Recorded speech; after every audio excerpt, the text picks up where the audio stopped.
L'idée que Eric Bailly aurait dû prendre sa retraite internationale soulève une question importante sur la gestion des carrières des joueurs africains.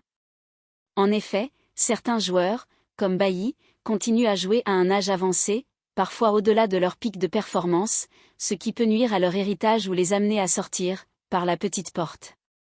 Bailly, champion d'Afrique avec la Côte d'Ivoire en 2015, a été un pilier de la défense, mais ses récentes performances, associées à des blessures répétées, montrent qu'il pourrait être temps pour lui de réfléchir à une sortie honorable. Cette situation rappelle celle de Sadio Mané, qui, bien qu'étant encore actif, a aussi connu une baisse de forme liée à son âge.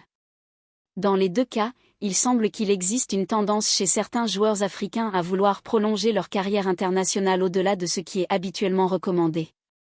En comparaison, beaucoup de joueurs européens ou sud-américains choisissent de prendre leur retraite internationale après avoir atteint certains sommets ou ressenti un déclin dans leur performance.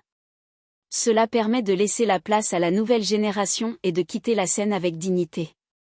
Cependant, la culture footballistique en Afrique valorise énormément l'expérience, parfois au détriment du renouvellement des effectifs. La pression sociale et le désir de continuer à représenter son pays peuvent aussi pousser des joueurs à retarder leur retraite internationale. Cela souligne un besoin pour les équipes africaines de mieux planifier la transition entre les générations, tout en honorant la carrière de leurs vétérans sans compromettre la compétitivité de l'équipe.